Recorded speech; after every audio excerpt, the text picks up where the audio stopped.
কিন্তু তথাপি সে যখন দেখিত তাহার দেবরের 6 বৎসরের মেয়ে হৈমবতী তাহার মায়ের গলা জড়াইয়া ধরিয়া সোহাগ করিয়া চুমো খাইতেছে বা মায়ের নিকট কত আবদার করিতেছে, তখন মুহূর্তের জন্য অপরিতৃপ্ত বাৎসল্য রস তাহার হৃদয়ে কি অতৃপ্তি, কি অভাব জাগাইয়া তুলিত, তাহা ভাষায় প্রকাশ করা যায় না।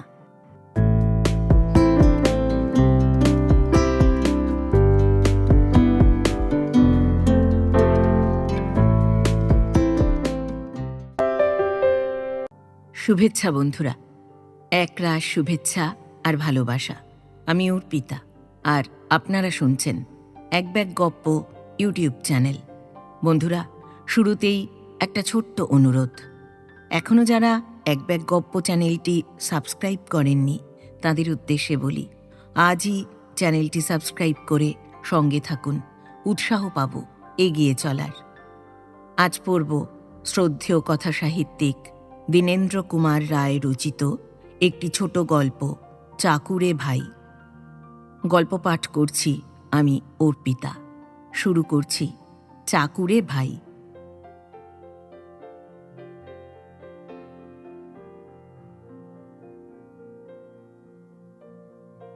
কার্তিক ও গণেশ দুই ভাই পুঁটিমারির হারাধনদের পুত্র।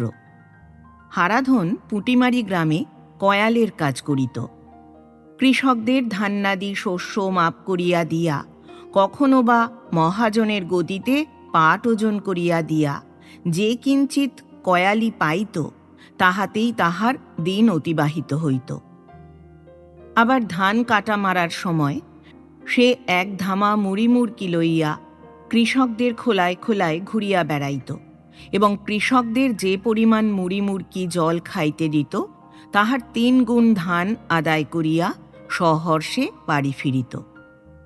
তাহার জীবনের একমাত্র লক্ষ্য ছেলে দুটি কোনো প্রকারে মানুষ করিয়া তুলিবে। মাতৃহীন শিশুদয়কে সে পিতার স্নেহ ও মাতার আদর যত্ন ঢালিয়া দিয়া মানুষ করিয়া তুলিতেছিল। পরিণত বয়সে স্ত্রীর মৃত্যুর পর হারাধন চারিদিকে অন্ধকার দেখিলেও একটি বিষয়ে সে কৃত নিশ্চয় ছিল, বৃদ্ধ বয়সে একটি দ্বিতীয় পক্ষ ঘরে আনিয়া অরণ্যে গমন করিতে তাহার আগ্রহ ছিল না। যেদিন তাহার ভগিনী ক্ষেত্রমণি তাহাকে বলিয়াছিল, কতদিন আর খালি ঘরে বাস করবে?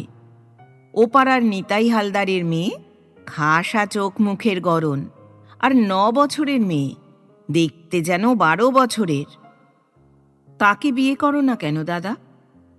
সেদিন হারাধন তাহার ভগিনীর সহিত বিপরীত ঝগড়া করিয়াছিল। হারাধন বলিয়াছিল, তুই ও খেপলি নাকি খেতু?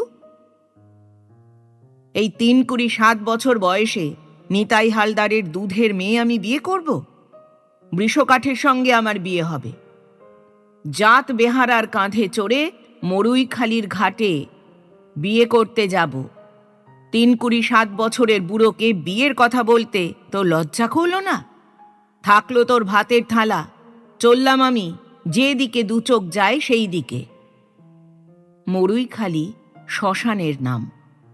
হারাধন তখন খাইতে বসিয়াছিল। সক্রোধে উঠিয়া কোনো রকমে হাত মুখ ধুইয়া হুঙ্কার দিল, একটা পান টান দিবি না শুধু মুখেই চলে যাব? ক্ষেত্রমণি বলিল, পান তৈয়ারি করবার লোকই তো আনতে বলেছিলাম। আমার যেমন অদেষ্ট, বললাম এক, বুঝলে আর এক। কে তোমার সংসারের বোঝা টানে বলো দিকিন? হারাধন বলিল, তুই টানবি, আবার কে টানবে? বিয়ে টিয়ের কথা মুখে আনিস নে। ছেলে দুটোকে মানুষ কর, যেন বাপের ভিটে পিদ্দিম জলে। তাম্বুল চর্বণ করিতে করিতেই ভগিনীর সহিত হারাধনের সন্ধি হইয়া গেল। সেই দিন হইতে ক্ষেত্রমণি আর ভ্রাতার বিবাহের কথা মুখেও আনে নাই। নিতাই হালদার বুড়োকে কন্যাটি গছাইয়া কিছু টাকা আদায় করিবার ফোন দিতেছিল। তাহার আশা এইভাবে নির্মূল হওয়ায় সে শিবুসার আবগারি দোকানে গিয়া গঞ্জিকা ধূমপানে মনোক্ষোভ নিবারণ করিতে লাগিল। কার্তিক বড়, তাহার বয়স যখন 15 আর গণেশের বয়স যখন 10, সেই সময় বুড়া হারাধন দে 3 দিনের জ্বরে মরুইখালির শ্মশানে বাসর যাপন করিতে গেল। তাহার দীর্ঘকালের কামনা পূর্ণ হইল। ক্ষেত্রমণি ভ্রাতৃশোকে আকুল হইয়া জমিদার বৃন্দাবন বাবুর জননীর সঙ্গে কাশীবাস করিতে চলিয়া গেল। অগত্যা সংসারের সকল ভার কার্তিকের স্কন্ধে পড়িল। সে অনেক শোক তাপ সহ্য করিয়া এই বয়সেই বেশ বিজ্ঞ হইয়া উঠিয়াছিল। যাহাদের মধ্যে কিছু বস্তু থাকে তাহারা বিপদে পড়িয়া স্বাবলম্বন শিক্ষা করে, আর যাহাদের ভিতরটা একেবারেই অসার তাহারা বানের জলে ভাসমান টোপাপানার মতো ধ্বংসের পথে ভাসিয়া যায়। কার্তিকের ভিতর বস্তু ছিল, সে তাই ছোট ভাইটিকে লইয়া ভাসিয়া গেল না। লেখাপড়া শিখিলে সে মানুষ হইতে পারে, এই আশায় কার্তিক পুঁটিমারির ছাত্রবৃত্তি স্কুলে গণেশকে ভর্তি করিয়া দিল। ছোট ভাইটিকে মানুষ করিয়া তোলাই তাহার জীবনের ব্রত হইল।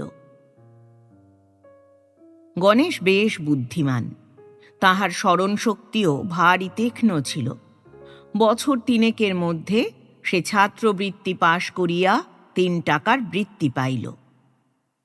পুঁটিমারির 2 ক্রোশ দূরে হাজিনগর মহকুমায় একটি এন্ট্রান্স স্কুল আছে। হাজিনগরের স্কুলের সম্পাদককে ধরিয়া কার্তিক গণেশকে স্কুলে বিনা বেতনে ভর্তি করিয়া দিল। গণেশ প্রত্যহ বাড়ি হইতে স্কুলে পড়িতে আসিত, আবার ছুটি হইলে বাড়ি ছুটিত। 14 বৎসর বয়স্ক বালক এইরূপে প্রত্যহ 4 ক্রোশ হাঁটিয়া পাড়ি দিত। এমন ছেলে প্রায়ই মূর্খ হয় না। সে 4 বৎসরে এন্ট্রান্স ক্লাসে উঠিল।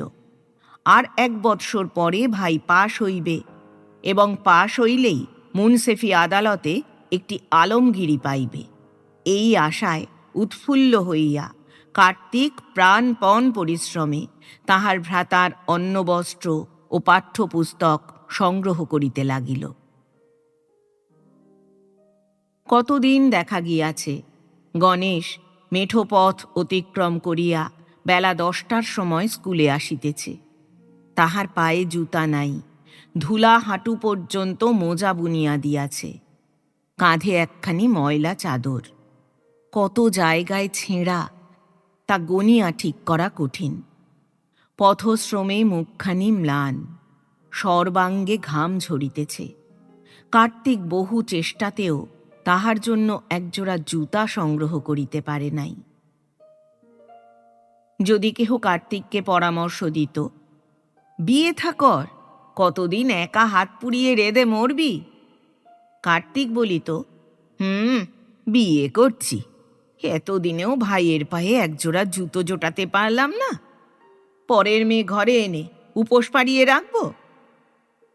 কার্তিক তখন পর্যন্ত অকৃতদার, কিন্তু প্রজাপতি কার্তিককে কৃপা না করিয়া ছাড়িলেন না। পুরন্দরপুরের সাতকড়ি বিশ্বাস পাটের দালালি করিয়া কিছু টাকা সঞ্চয় করিয়াছিল। তাহার কন্যা প্রভাবতীর বিবাহ না দিলে নয়। হঠাৎ কার্তিকের ভাই গণেশের উপর তাহার নজর পড়িল। গণেশ ছেলেটি বেশ, লেখাপড়া শিখিলে মানুষ হইতে পারিবে, আর বিবাহে তাহার কোনো দাবি দাওয়াও থাকিবে না। সাতকড়ি কার্তিকের নিকট এই বিবাহের প্রস্তাব করিতেই সে মহা আহ্লাদে রাজি হইল। তখনও কিন্তু কার্তিকের বিবাহ হয় নাই। পুরোহিত ঠাকুর সাতকড়িকে বলিলেন, গণেশের সঙ্গে তুমি যে প্রেভার বিয়ে দিতে যাচ্ছ, তা যদি সাত অগ্রে কার্তিকের বিয়েটা হয়ে যেত তাহলে কোনো বাধা ছিল না, কিন্তু বড় ভাইয়ের বিয়ে না হলে ছোট ভাইয়ের বিয়ে কেমন করে হতে পারে? সাতকড়ি বিলক্ষণ সপ্রতিভ। সে বলিল, কার্তিক তো চিরকুমার। যাহা হোক, কার্তিকের জন্য নানা দিকে কোণে খোঁজ করা হইল, কিন্তু কেহই তাহাকে মেয়ে দিতে রাজি হইল না। এমন মূর্খকে কে মেয়ে দিবে? পাড়ার ছোঁড়ারা ছড়া আউড়াইতে লাগিল। বড় থাকতে ছোটর বিয়ে, মাই তোর বেড়ায় গালে হাত দিয়ে। কিন্তু এক্ষেত্রে মাই তোর কেহ ছিল না। সুতরাং মাই তোরের কোনো দুশ্চিন্তা না থাকিলেও পল্লীবধূরা স্নান করিতে গিয়া ঘাটে দাঁড়াইয়া তুমুল আন্দোলনের তরঙ্গ তুলিতে লাগিল। মাই তোর অর্থাৎ মধ্যম। শেষে ধর্মরক্ষা হইল। সাতকড়ির এক খাতক ছিল, তাহার নাম রাধু প্রামাণিক। রাধু মুদিখানার দোকান করিয়া সংসার যাত্রা নির্বাহ করিত, কিন্তু সাতকড়ির কাছে অনেক টাকা কর্য করিয়া সে দেনদার হইয়া পড়িয়াছিল। সাতকড়ি সুযোগ বুঝিয়া তাহার বাড়ি সমেত 3 কাঠা লাখরাত জমি বন্ধক স্বরূপ রেজিস্ট্রারি করিয়া লইল। রাধুকে ভিটে ছাড়া করিবে সাতকড়ির এরূপ দুরভিসন্ধি ছিল না, তবে সে রাধুকে ভয় দেখাইয়া যখন তখন কাহিল করিয়া তুলিত। রাধুর একটি আইবুড়ো মেয়ে ছিল, 12 বৎসরের মেয়ে, অমাবস্যার অন্ধকারের মতো ঘোর কৃষ্ণবর্ণ। তাহার উপর ম্যালেরিয়ায় ভুগিয়া উদরটি ঢক্কাকার এবং মস্তকের কেশগুলি প্রায় নিঃশেষিত। সাতকড়ি রাধুর প্রতি দয়াপরবশ হইয়া বলিল, তোমাকে কন্যাদায় থেকে উদ্ধার করে দিচ্ছি। তোমার মেয়ের জন্য একটা ভালো পাত্র ঠিক করেছি। রাধু তাহার উত্তমর্ণের সহৃদয়তার কোনো পরিচয় এই পর্যন্ত পায় নাই। সে কিছু সংশয়াপন্ন হইয়া বলিল, এ খুব ভালো কথা। ছেলেটিকে?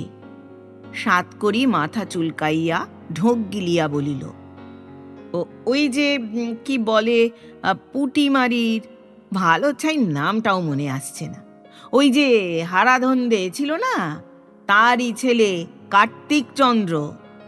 ছেলেটি ভালো, বেশ 2 পয়সা করে খাচ্ছে, আর ঘরেও স্ত্রীলোক নেই। তোমার মেয়ে গিয়ে একেবারে গিন্নি হয়ে বসবে। রাধু বলিল, কার্তিকে? দিব্যি ছেলে ঠিক করেছেন। আমার মেয়ের বিয়ের কথা হচ্ছে স্বরূপপুরের জমিদার বিশ্বনাথ বাবুর ছেলের সঙ্গে। আপনি বলেন কি? কার্তিকের সঙ্গে আমার সৌদামিনীর বিয়ে দেব? হারুদের ছেলে কার্তিক হবে আমার জামাই? সাতকড়ি বলিল, হ্যাঁ, স্বরূপপুরের বিশ্বনাথ চৌধুরী এ তল্লাটে আর মেয়ে খুঁজে পেলে না, ভালো বললে মন্দ বোঝো। আচ্ছা, তা দেওগে, যেখানে পারো তোমার মেয়ের বিয়ে দাওগে। আমি কিন্তু আসছে সোমবার মামলা রুজু করব। এতগুলো টাকা আর ফেলে রাখতে পারছি নে। রাধু ভয়ে এতটুকু হইয়া গেল। অবশেষে কার্তিকের সহিত সৌদামিনীর বিবাহেই সে সম্মত হইল। বিবাহের ব্যয় নির্বাহের জন্য সাতকড়ি শতকরা মাসিক 3 টাকা 2 আনা সুদে রাধুকে 100 টাকা কর্য দিয়া পরোপকার ব্রতের পরাকাষ্ঠা প্রদর্শন করিল। কার্তিকের বিবাহের 3 দিন পরে সাতকড়ি তাহার কন্যা প্রভাবতীর সহিত গণেশের বিবাহ দিল এবং 1 বৎসর পরেই গণেশ এন্ট্রান্স পাশ করিয়া হাজিনগর মুন্সেফি আদালতের নকল নবিশি লাভ করিল। এতদিনে তাহাদের সাংসারিক অবস্থা সচ্ছল হইল। কার্তিক ভাইকে চাকুরে দেখিয়া নিঃশ্বাস ফেলিয়া বাঁচিল। সে ভাবিল, সংসার পালনের জন্য তাহার আর মাথার ঘাম পায়ে ফেলিতে হইবে না। এতদিনে তাহার চেষ্টা, যত্ন, পরিশ্রম সফল হইল। সে এখন চাকুরে ভাইয়ের দাদা। এবার কার্তিক সংসারের কর্তা হইয়া বসিল। মুন্সেফি আদালতের চাকরিতে বেশ উপরি পাওনা আছে। এমনকি 7-8 টাকা বেতনের পেয়াদাগুলো পর্যন্ত মাসে 30-40 টাকা উপার্জন করে। অনেক পেয়াদার পায়ে বিলাতি জুতা এবং গায়ে শাল পর্যন্ত দেখিতে পাওয়া যায়। বিশেষত মুন্সেফের ডিক্রি জারির সেরেস্তাটি কমলার মৌচাক। নানা উপায়ে মুন্সেফবাবুর মনোরঞ্জন করিয়া গণেশ বছর দুই মধ্যে ডিক্রিজারির মুহুরিগিরি লাভ করিল। কিন্তু একটা বাধা উপস্থিত হইল। পুঁটিমারির জমিদার রাজারাম লাহিড়ী দুর্ধর্ষ লোক। হারাধনদের বাড়িখানি উটবন্দি জমিতে ছিল। জমিদার গণেশকে জানাইলেন, জমি মৌরসি না করিয়া সে ইমারত গাঁথিতে পারিবে না।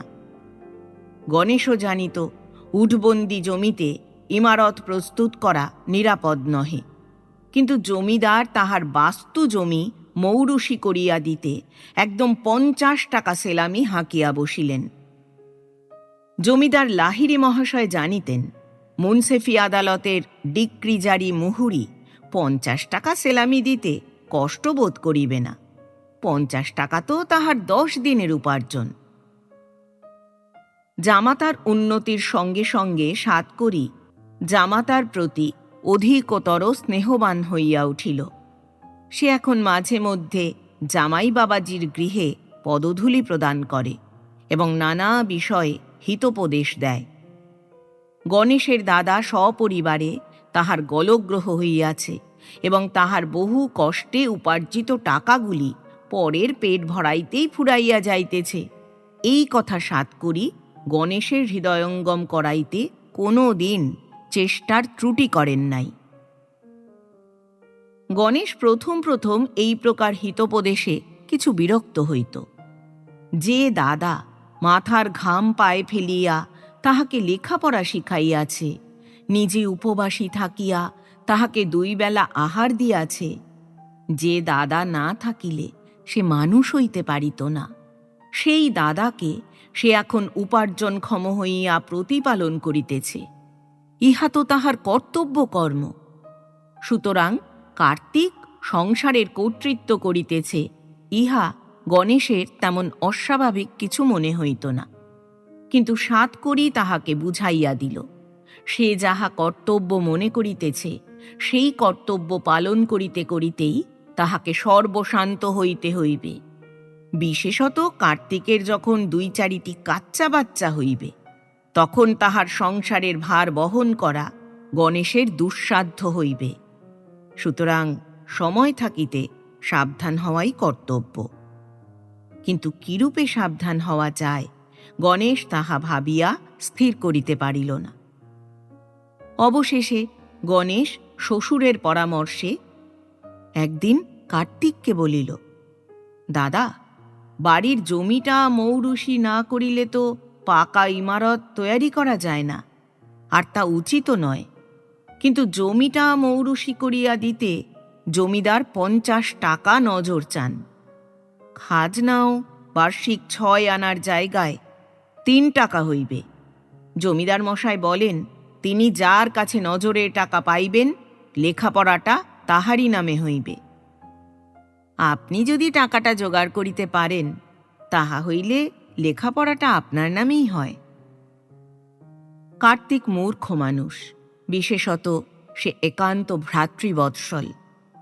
গণেশ যে কোনো গুপ্ত অভিসন্ধির বশবর্তী হইয়া একথা বলিল, তাহা সে ধারণাই করিতে পারিল না। সে গণেশকে বলিল, আমি 50 টাকা কোথায় পাবো ভাই? আমার বাপ দাদারা কোনো পুরুষে পাকা ঘরে শোননি। তুমি ইমারত তৈয়ারি করিবার মতলব করিতেছ, জমিদারির সেলামিটাও তুমি কোনো রকমে জোগাড় করিয়া দাও, লেখাপড়া তোমার নামেই হোক। আমি ভাই ও সকল কিচ্ছু বুঝি না। 50 টাকা নজর পাইয়া জমিদার গণেশের নামেই মৌরুষি পাট্টা লিখিয়া দিলেন। তখন পাকা ইমারতের গঠনোপযোগী মাল মশলা সংগৃহীত হইতে লাগিল। গণেশ বলিল, দাদা, কিছু ইট খরিদ করা হোক। কার্তিক বলিল, রাম, ইট কিনে ইমারত দেওয়া কি আমাদের পোষায়? তুমি 10 টাকা 1000 ইট কিনে বাড়ি তৈরি করতে গেলে তো ফেরার হবে। আমি বলি কি, কিছু কয়লার জোগাড় করো, আমি ইট তৈরি করে দিচ্ছি। তাতে 1000 করা 5 টাকার বেশি খরচা হবে না। 1 লাখ ইট তৈরি করতে তোমার বড়জোর 500 টাকা লাগবে। একটা পাঁজা পোড়ানোতে চারিদিকেই সুবিধা, সুরকির জন্যে আলাদা ইট কিনতে হবে না, খোয়ার আবিশ সকলই পাঁজাতে পাওয়া যাবে। এমন সুবিধা কি ছাড়তে আছে? গণেশ বলিল, কিন্তু দাদা, তাতে বড় ঝঞ্ঝাট। কে দেখে, কে শোনে? আমি তো নথির তাড়া নিয়ে দিনরাত ব্যস্ত থাকি। বাড়িতে বস্তাবন্দি নথির বোঝা টেনে এনে খাত শেষ করতে পারি নে। ইট তৈরির হাঙ্গামা সব করে কে? দেখাশোনার লোক কোথায়? কার্তিক সোৎসাহে বলিল, সে জন্যে তোমাকে কিছু ভাবতে হবে না ভাই। তুমি টাকা জোগাড় দেখো, আমি সব ঠিক করে দেব। মেহনত করতে আমি কোনো দিন কাতর নই। গতর খাটিয়ে যতটুকু যা হয় আমি তা করতে পারব। কার্তিক ইট প্রস্তুতের ভার লইল। কয় মাস তাহার পরিশ্রমের সীমা রহিল না। সে প্রাণপণ পরিশ্রমে 1,00,000 ইটের একটি পাঁজা প্রস্তুত করাইল। ফাল্গুন মাসের শেষে যেদিন সে পাঁজায় আগুন দিল, সেদিন কার্তিকের স্ফূর্তি দেখে কে? ইট পোড়ানো হইলে গণেশ একদিন কথা প্রসঙ্গে তাহার শ্বশুরকে বলিল, দাদা খুব পরিশ্রম করে ইটগুলো পুড়িয়েছেন। নগদ টাকায় ইট কিনতে হলে অনেক টাকা লেগে যেত। গণেশের শ্বশুর বলিল, হ্যাঁ, তোমার দাদাকে পরিশ্রম করতে হয়েছে বই কি। পরিশ্রম ভিন্ন পৃথিবীতে কোন কাজটা হয়? তা তোমার দাদা যে বেগার দিয়েছে তা মনে করো না। তোমার এই পাঁজার দৌলতে তোমার দাদার নিতান্ত কম করে ধরলেও শতখানেক টাকা লাভ হয়েছে। স্বার্থ না থাকলে কি কেউ আর পরিশ্রম করে? গণেশ শ্বশুরের কথা শুনিয়া অত্যন্ত বিস্মিত হইল।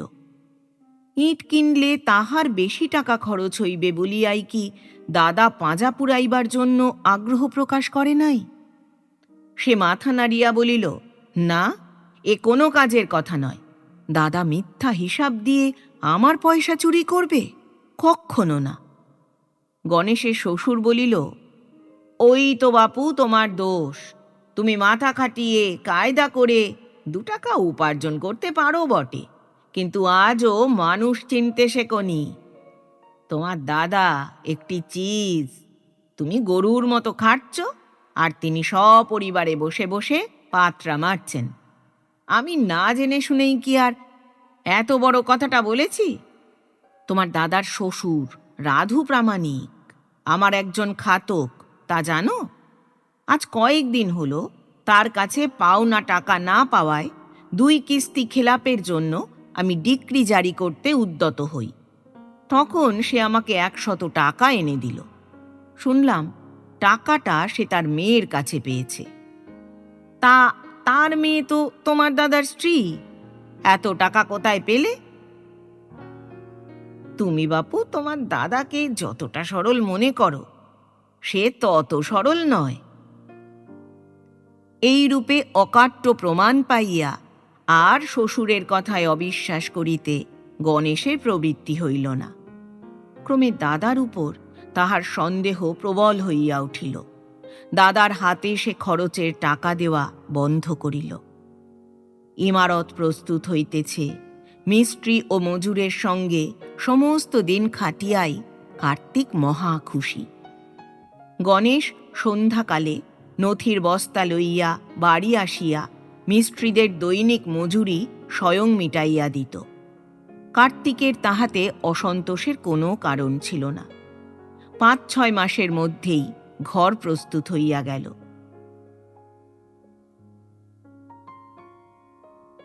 গণেশ যে ইমারত প্রস্তুত করাইল তাহা তেমন বড় নহে। 2টি কুঠুরি এবং একটি দালান। 2টি কুঠুরির একটি গণেশের ও অন্যটি কার্তিকের বাসের জন্য নির্দিষ্ট হইল। মাস 2 পরে একদিন গণেশের স্ত্রী প্রভাবতী কার্তিকের স্ত্রী সৌদামিনীকে বলিল, দিদি, বাড়িতে মোটে তো ছোট 2টি কুঠুরি, তার একটা কুঠুরিতে আমার কুলোয় না। তোমার দেওর বলছিলেন তিনি তোমাদের জন্য ওই গোয়ালখানার পাশে একখানা খোড়ো ঘর তুলে দেবেন। আর ধরতে গেলে এ ঘর বাড়ি তো তোমার দেওরের টাকাতেই হয়েছে। জমি জিরে তো তার নামেই লেখাপড়া হয়েছিল। এত টাকা খরচ করেও চিরকাল অসুবিধে সইব, তা কেমন করে হবে? সৌদামিনী একথার কোনো জবাব দিল না। সে রাত্রিতে কার্তিককে সকল কথা বলিল। কার্তিক কথাগুলি শুনিয়া খানিকটা দম ধরিয়া থাকিল। হঠাৎ তাহার দুই চক্ষু জলে ভরিয়া উঠিল। সে ভাবিয়া কিছুই স্থির করিতে পারিল না। অগত্যা বসিয়া বসিয়া দুই ছিলিম তামাক টানিল।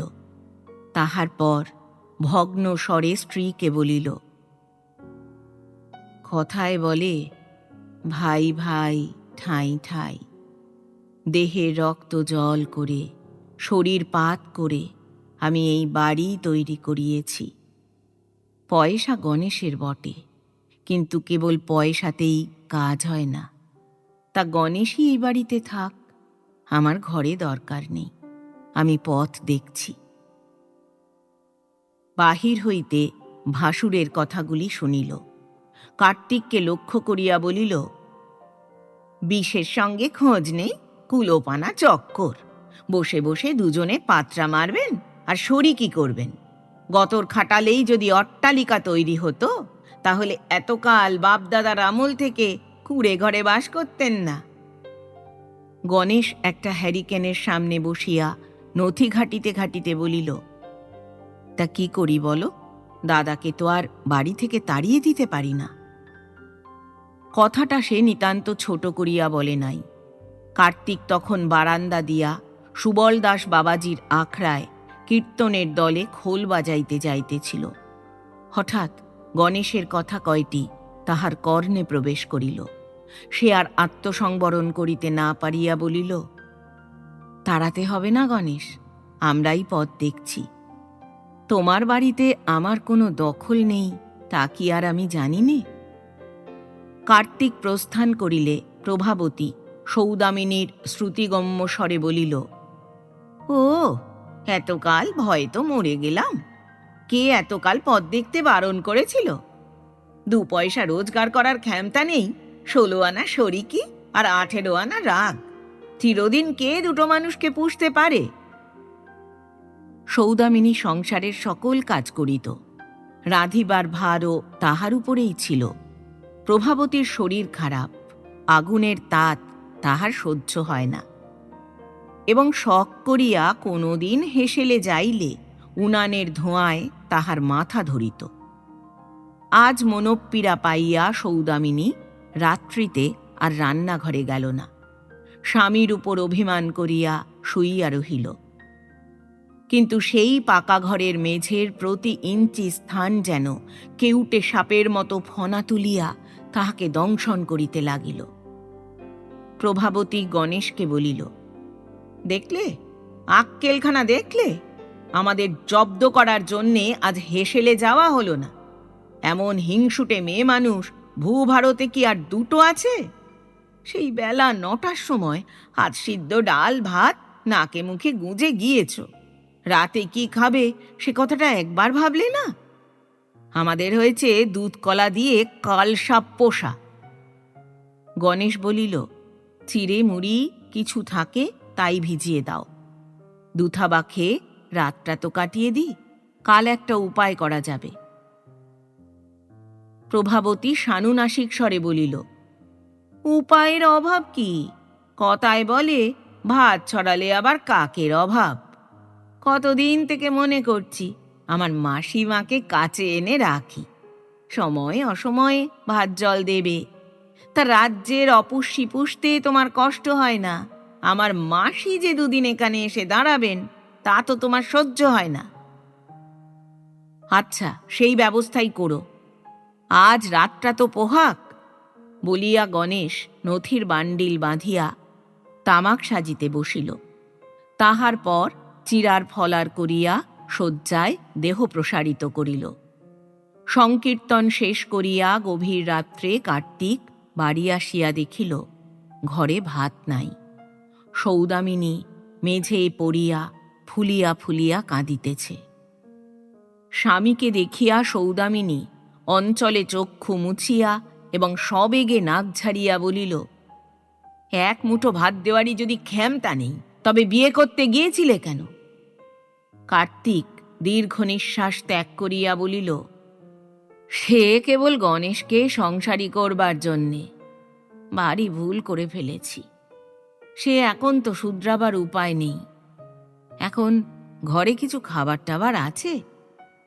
সৌদামিনী বলিল, এই ঘরে কিচ্ছু নেই। ছোট বউর ঘরে সাঙার উপর হাড়িতে চিড়ে আছে, আমি তা চাইতে পারবো না। কার্তিক বলিল, তার আর দরকার নেই, আজ হরিমটর। স্বামী স্ত্রী সেই রাত্রে অনাহারে কাটাইল।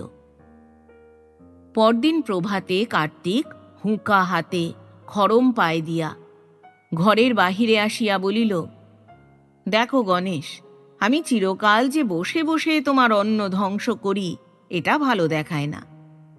আমার শ্বশুর লিখেছিলেন তাদের গ্রামে দত্তদের আড়তে খরিদ বিক্রির জন্য একজন লোকের দরকার আছে। চেষ্টা করলে আমি সে কাজটা পেতে পারি। তা আমি একবার চেষ্টা করে দেখি। আজই আমি তোমাদের বউকে সঙ্গে নিয়ে পুরন্দরপুরে যাচ্ছি। পুরন্দরপুর পুঁটিমারি হইতে 3 ক্রোশ দূর, নদী পথে যাওয়া যায়। হাজিনগর হইতে পুঁটিমারি 2 ক্রোশ। গণেশ বাইসাইকেলে এই পথ অতিক্রম করিয়া বাড়ি হইতেই প্রতিদিন আপিসে যাতায়াত করিত। কার্তিক একখানা ময়লা চাদর কাঁধে ফেলিয়া জেলে পাড়ার দিকে চলিল এবং 12 আনায় উমেশ হালদারের জেলে ডিঙিখানি ভাড়া করিয়া স্ত্রীকে সঙ্গে করিয়া আনিবার জন্যে বাড়ি ফিরিল। সৌদামিনী পিতৃগৃহে যাইবার জন্য তাহার ক্ষুদ্র হলদে পোর্টম্যানটি সাজাইয়া গাঁট্রি বাঁধিয়া প্রস্তুত হইয়া বসিয়াছিল। আজ সে হেঁসেলের দিকে যায় নাই। এই একদিনেই সংসারের প্রতি সে বীতস্পৃহ হইয়া উঠিয়াছিল। সে কি চিরকাল রাঁধুনিগিরি করিবার জন্যে তাহার দেবরের সংসারে আসিয়াছে? স্বামীর উপার্জনে অক্ষমতার কথা স্মরণ করিয়া সে সর্বদাই মর্মপীড়া ভোগ করিত। এক একবার তাহার মনে হইত, পরিবার প্রতিপালনে যাহার শক্তি নাই, সে কেন বিবাহ করে?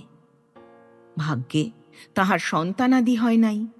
যদি তাহার গর্ভে 2-1টি ছেলে মেয়ে জন্মিত, তাহা হইলে তাহাদিগকে কিরূপে প্রতিপালন করিবে, এই চিন্তায় সেই সন্তানহীনা যুবতীর সন্তান লাভের আগ্রহ তিরোহিত হইত।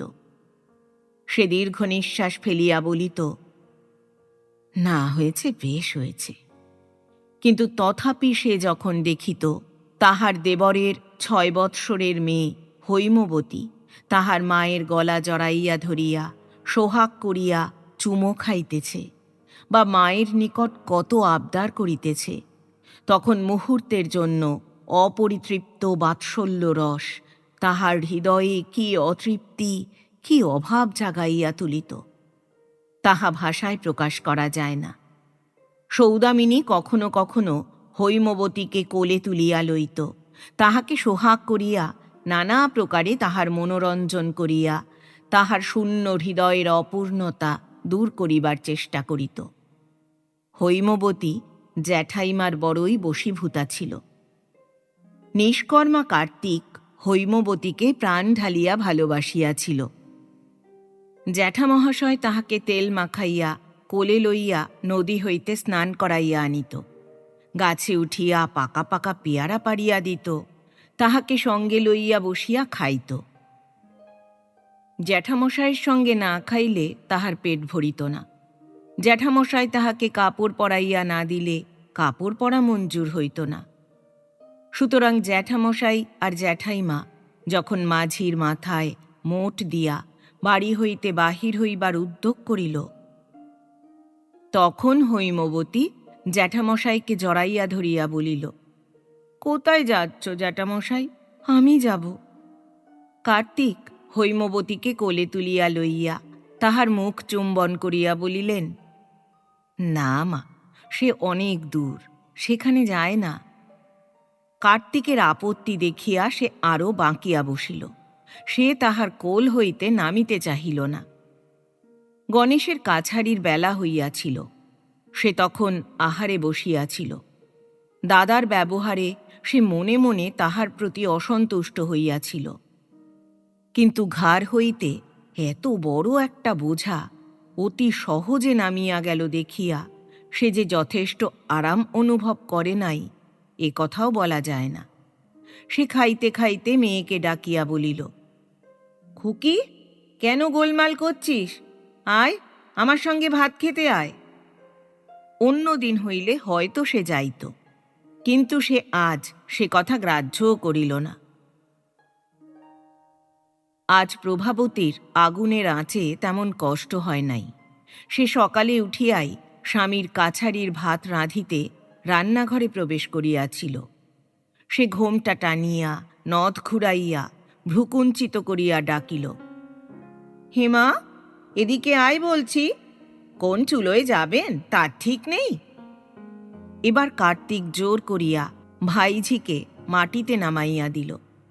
সে মাটিতে পড়িয়া দুই পা দাপাইয়া কাঁদিতে কাঁদিতে বলিল, জ্যাঠামশাই, আমাকে নিয়ে যাও জ্যাঠামশাই, তোমার পায়ে পড়ি জ্যাঠামশাই, আমাকে নিয়ে যাও জ্যাঠামশাই, নিয়ে যাও।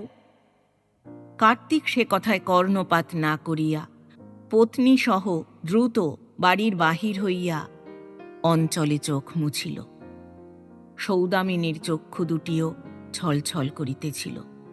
সে একবার সতৃষ্ণ নয়নে তাহার বাসগৃহের দিকে চাহিয়া বনোচ্ছায়া শ্যামল নদীর পথে অগ্রসর হইল। স্বামী স্ত্রী উভয়ই নিঃশব্দে চলিতে লাগিল। বহু দূর হইতে প্রভাত বায়ুতে যেন সেই ভূমি লুণ্ঠিতা রুদ্যমানা ব্যথিতা বালিকার মর্মভেদী আর্তনাদ ভাসিয়া আসিয়া তাহাদের কর্ণমূলে প্রবেশ করিতে লাগিল।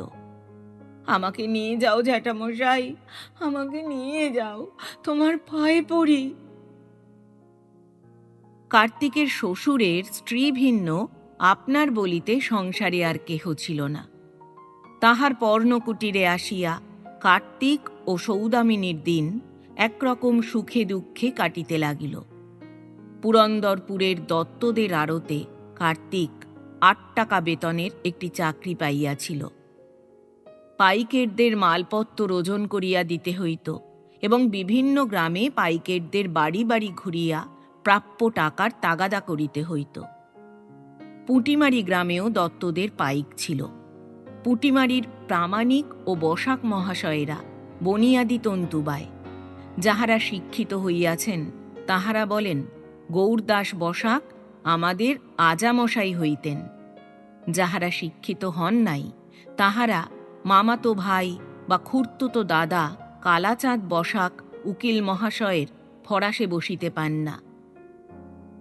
কলকে পাওয়া তো দূরের কথা, অগত্যা তাহারা ঘরে বসিয়া তাঁত বোনেন। কেহ বা অটোনিটার কল আনাইয়া মোজা বোনেন এবং স্বদেশী মোজা ফ্যাক্টরি বলিয়া রাস্তায় প্ল্যাকার্ড মারেন। ইহাদের অনেকেই পুরন্দরপুরের দত্তদের পাইকের। কার্তিক মধ্যে মধ্যে পুঁটিমারিতে তাগাদায় যাইত, বোধ করি একটু ঘন ঘনই যাইত। সে যখন যাইত একবার গণেশের বাড়িতে প্রবেশ করিত, তাগাদার জন্য নহে, তাহার ভাইঝি হৈমবতীকে দেখিবার জন্য। হৈমবতীর জন্য তাহার হৃদয় সর্বক্ষণ হাহাকার করিত। সে কখনো 2টি রসগোল্লা, কখনো 2খানা বড় জিলিপি লইয়া চোরের মতো তাহার আজন্মের বাড়িতে প্রবেশ করিয়া কম্পিত কণ্ঠে ডাকিত, হেমা।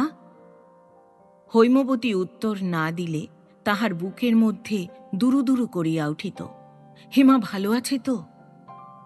যদি হঠাৎ সে ছুটিয়া গিয়া, জ্যাঠামশাই এসেছে রে বলিয়া তাহার ধূলিধূসরিত মলিন বস্ত্রাচ্ছাদিত জানু ধরিয়া বিস্ফারিত নেত্রে তাহার মুখের দিকে চাহিয়া তাহার কোলে উঠিবার জন্য আগ্রহ প্রকাশ করিত, তাহা হইলে কার্তিকের মুখে হৃদয়ের আনন্দ উচ্ছ্বসিত হইয়া উঠিত। কার্তিক তাহাকে কোলে লইয়া তাহার মুখ চুম্বন করিত। বহু কষ্টে সে তাহাকে কোল হইতে নামাইয়া সন্দেশ 2টি হাতে দিয়া যখন গৃহত্যাগ করিত, তখন তাহার বুকের ভিতর হইতে একটা দীর্ঘ নিঃশ্বাস উঠিয়া শূন্যে মিলাইত। কেন তাহা সে বুঝিতে পারিত না। একদিন প্রাচীরের বাহিরে আসিয়া সে ভ্রাতৃবধূর কণ্ঠস্বর শুনিতে পাইল। মিনসে নিত্যি আসেন মায়া দেখাতে, ভেবেছেন এমন করে ভুলিয়ে আবার এই বাড়িতে ঢুকবেন। তা হচ্ছে না, একদিন মুখের মতন জবাব পাবেন। এসে আবার হুঁকো কলকের খোঁজ করা হয়। বেহায়া মিনসে, ও সন্দেশ ফেলে দে হেমা, তোকে ওষুধ টষুধ করবে বলে সন্দেশ দিয়েছে, বিশ্বাস কি? ফেল বলছি। হেমা সন্দেশ দুটি দুই হাতে বুকের মধ্যে আঁকড়িয়া ধরিয়া কাঁদো কাঁদো মুখে বলিল, জ্যাঠা মশাই দিয়েছে, আমি খাবো, ফেলবো না। মুহূর্ত পরে হেমার পৃষ্ঠে সবেগে চপেটাঘাত ও তাহার হাত হইতে সন্দেশের ভূপতন। ভোলা কুকুরটা এক লাফে আসিয়া তাহা গ্রাস করিল। তাহার পর লাঙুল আন্দোলিত করিতে করিতে সকৃতজ্ঞ দৃষ্টিতে হেমার মুখের দিকে চাহিয়া ডাকিল, ভাউ। প্রাচীরের বাহিরে কার্তিক ক্ষণকাল বজ্রাহতের ন্যায় দাঁড়াইয়া রহিল। তাহার পর মাতালের মতো টলিতে টলিতে চলিয়া গেল। 5 বৎসরের মধ্যে কার্তিক আর পুঁটিমারির বাড়িতে প্রবেশ করে নাই। এই 5 বৎসরে তাহার চুল অনেক পাকিয়া গেল। যৌবনেই তাহাকে বুড়া বোধ হইতে লাগিল। এক একদিন সে স্বপ্ন ঘোরে কাতর কণ্ঠে ডাকিত, হেমা, হেমা, হেমা। 5 বৎসর পরে হৈমবতীর বিবাহ। গণেশ তখন মুনসেফি আদালতের পেশকারি লাভ করিয়া 2 হাতে উপরি লুটিয়া লাল হইয়া গিয়াছিল। পূর্বাবস্থার কথা তাহার আর মনে ছিল না। কার্তিক নামে তাহার একটি বর্ণ জ্ঞানহীন, ভদ্র সমাজে বসিবার অযোগ্য অসভ্য দাদা আছে, এ কথা মনে হইলে তাহার মুখ লজ্জায় লাল হইয়া উঠিত। হৈমবতীর বিবাহের প্রস্তাব উত্থাপিত হইলে সে তাহার মূর্খ দাদার সহিত পরামর্শ করা অতি অপমানজনক মনে করিল। তাহাকে সংবাদ পর্যন্ত দিল না। 3 ক্রোশ দূরে চিংড়িপোতা গ্রামে নরহরি বিশ্বাসের জ্যেষ্ঠ পুত্র ভজহরির সহিত হৈমবতীর বিবাহের সম্বন্ধ স্থির হইয়াছিল। নরহরি বিশ্বাস গ্রামের একজন মাতব্বর গৃহস্থ।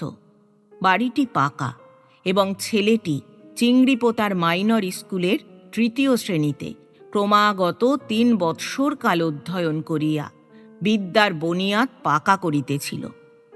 বিশেষত নরহরি সঙ্গতিপন্ন মহাজন ও প্রচণ্ড সুদখোর বলিয়া সন্নিহিত পল্লীসমূহে অসামান্য প্রতিপত্তি সঞ্চয় করিয়াছিল।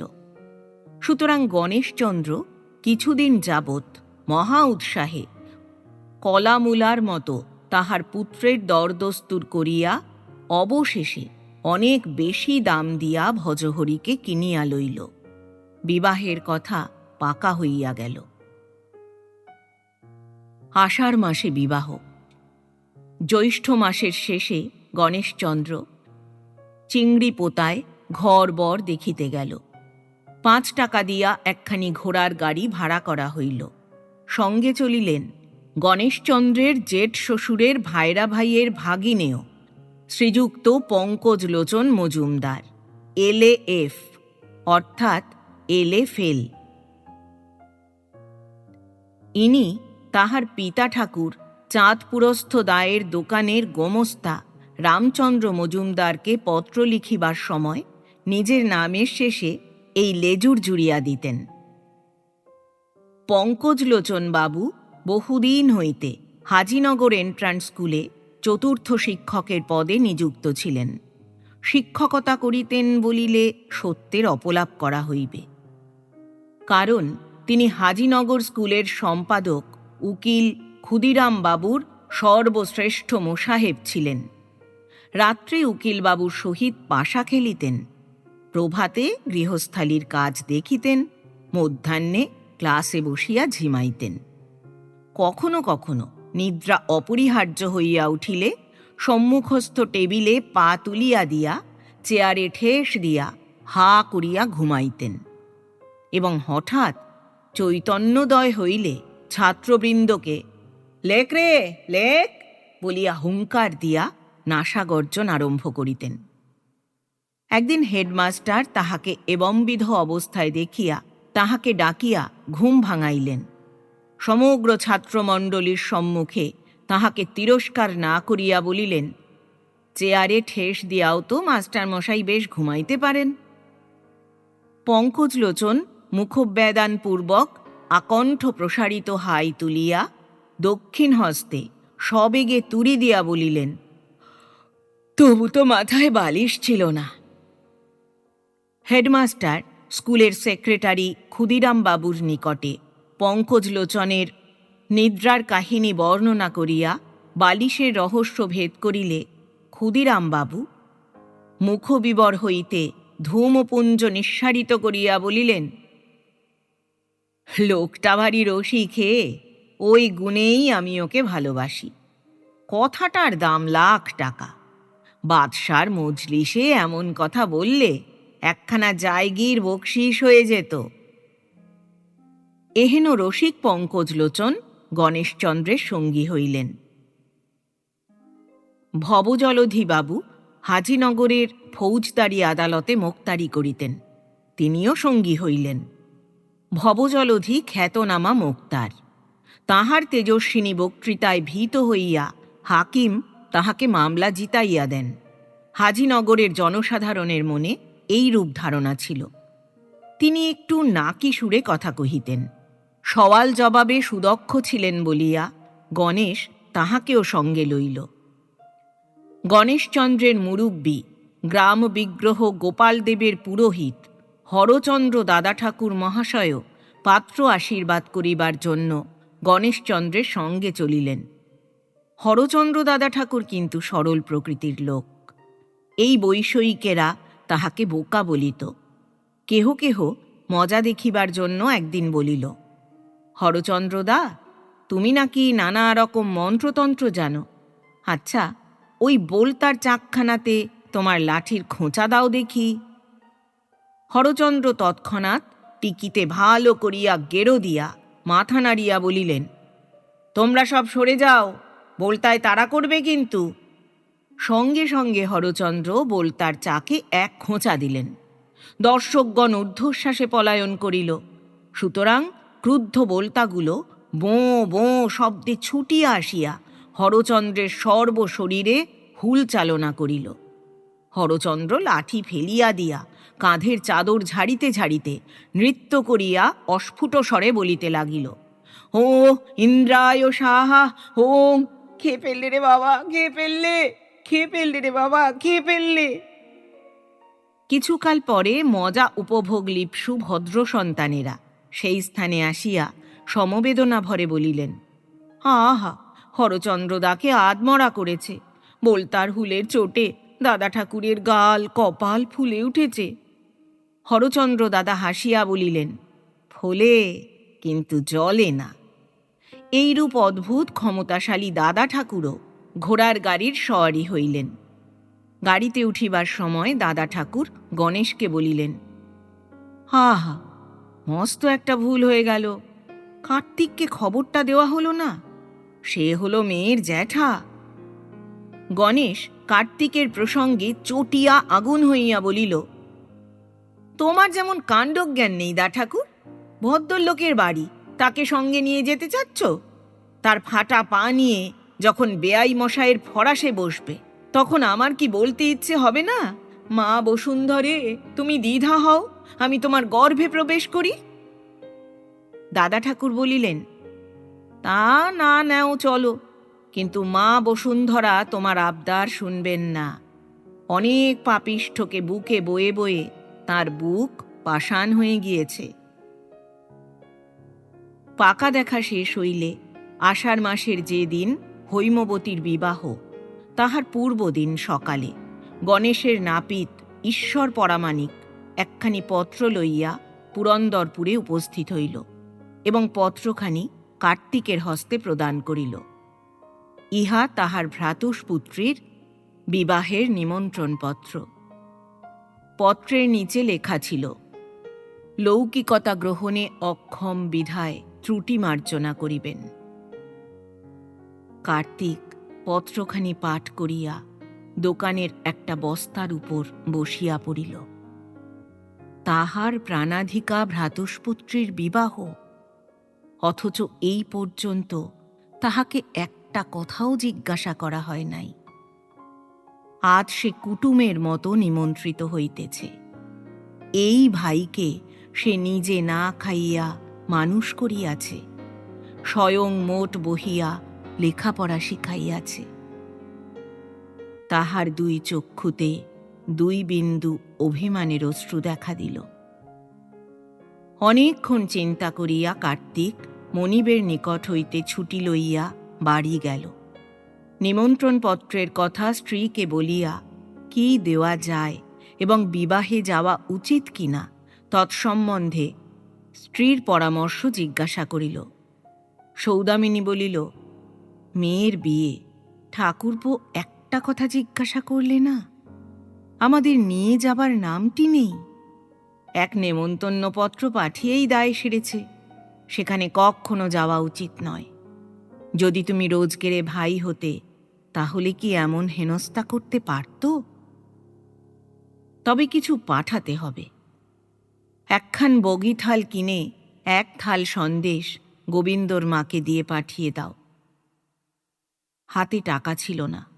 কার্তিক তাহার সোনার অঙ্গুরিটি বাঁধা দিয়া 8টি টাকা আনিল এবং রামহরি নন্দনের দোকান হইতে একখানি খাগড়াই বগিথাল 6 টাকা দিয়া কিনিয়া আনিয়া 2 টাকার রসগোল্লা সহ আইবুড়ো ভাত পাঠাইল। সেই দিনই হৈমবতীর বিবাহ। গোবিন্দর মা প্রত্যুষে বাহির হইয়া বেলা 10টার সময় ঘরমাক্ত কলেবরে গণেশচন্দ্রের উৎসব ভবনে উপস্থিত হইল। ভাসুরের নিকট হইতে বিবাহের তত্ত্ব আসিয়াছে শুনিয়া গণেশপত্নী প্রভাবতী বাহিরে আসিয়া একবার অবজ্ঞাপূর্ণ দৃষ্টিতে রসগোল্লাপূর্ণ থালখানার দিকে চাহিল। তাহার পর নথ সরাইয়া বলিল, ভাইজির বিয়ে, নিজে এলেন না, তত্ত্ব পাঠিয়েছেন। লোক দেখানো বড় মানসি। তা ও তত্ত্ব নিয়ে আমি খোঁটা সইতে পারবো না। যার ইচ্ছে হয় সে রাখুক ওগুলো, আমি ঘরে তুলছি নে। যার ইচ্ছা হয় সে, অর্থ গণেশ।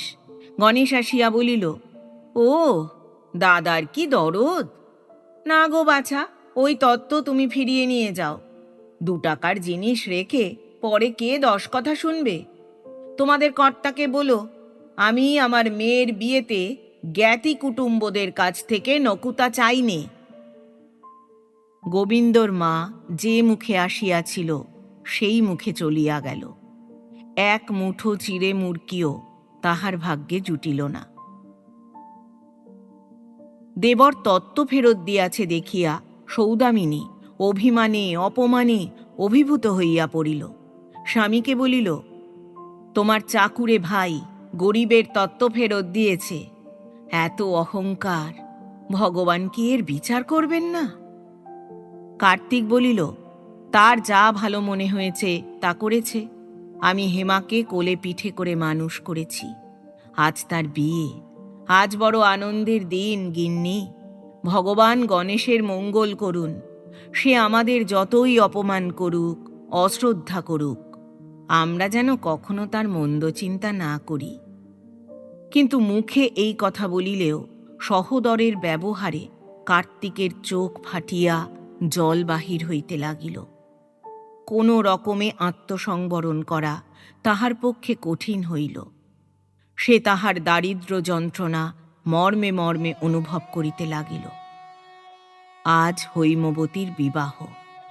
এমন দিনে সে একবার তাহাকে চোখেও দেখিতে পাইল না। কার্তিক অন্তর্যাতনায় ছটফট করিতে লাগিল। তাহার মনের কষ্ট কাহাকেও বুঝাইবার নাই। মনের বেদনা সে কাহারও নিকট প্রকাশ করিল না। কার্তিক সমস্ত দিন অস্থিরভাবে এদিকে ওদিকে ঘুরিয়া বেড়াইয়া অপরাহ্নকালে তাহার ময়লা চাদরখানি কাঁধে ফেলিয়া মোটা লাঠি গাছটা হাতে লইয়া পুঁটিমারি গ্রামের উদ্দেশ্যে যাত্রা করিল। রাত্রি চারিদণ্ড উত্তীর্ণ হইলে সে আলোক সমুজ্জ্বল উৎসব ভবনের সম্মুখে উপস্থিত হইল।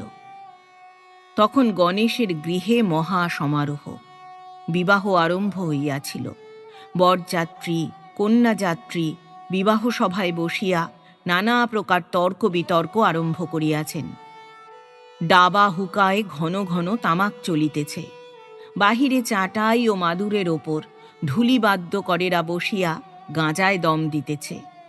রসুন চৌকির দল আটচালা ঘরের দাওয়ায় বসিয়া একটি মিষ্টি গত বাজাইতেছে এবং অন্তঃপুর হইতে বহু রমণীর কণ্ঠে কণ্ঠে ঘন ঘন হুলুধ্বনি উত্থিত হইতেছে।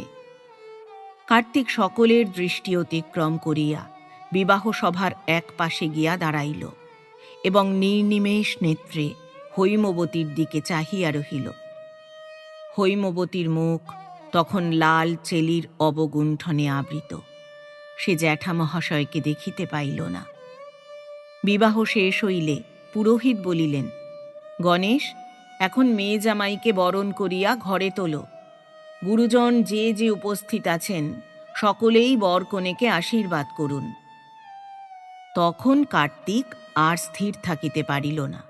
সে সমাগত বরযাত্রী ও কন্যাযাত্রীর ভিড় ঠেলিয়া ছাদনাতলায় গিয়া দাঁড়াইল এবং বরণডালা হইতে ধান দুর্বা তুলিয়া লইয়া হৈমবতীর মাথায় দিয়া আবেগকম্পিত কণ্ঠে বলিল, মা, আশীর্বাদ করি, জন্ম এও স্ত্রী হও মা, পাকা চুলে সিঁদুর পরো, হাতের নোয়া অক্ষয় হোক।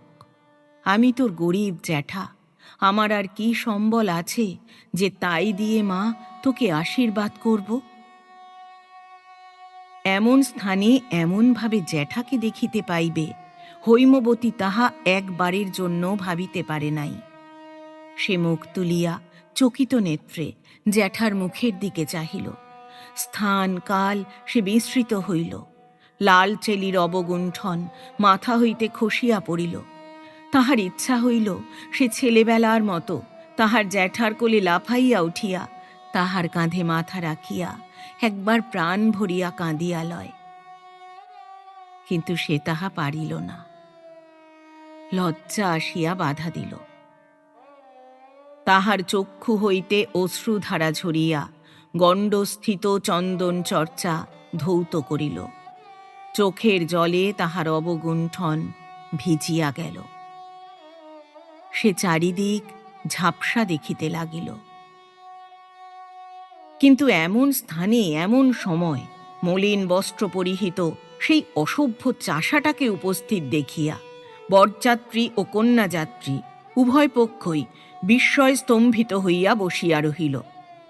লজ্জায় ঘৃণায় গণেশের মাথা যেন মাটির সঙ্গে মিশিয়া গেল। গণেশের বৈবাহিক নরহরি বিশ্বাস কার্তিককে চিনিত না। সে বিস্মিত হইয়া জিজ্ঞাসা করিল, এ লোকটা কে হে ব্যয়? গণেশ উত্তর দিবার পূর্বেই কার্তিক বলিল, কেমন করে চিনবে মশাই? মাথার মোট বয়ে যাকে মানুষ করেছি সে আর এখন চেনে না। তাহার পর সে নৈশ অন্ধকারে কোথায় অদৃশ্য হইল। কেহ দেখিতে পাইল না এবং কেহ তাহার সন্ধান লওয়াও আবশ্যক মনে করিল না।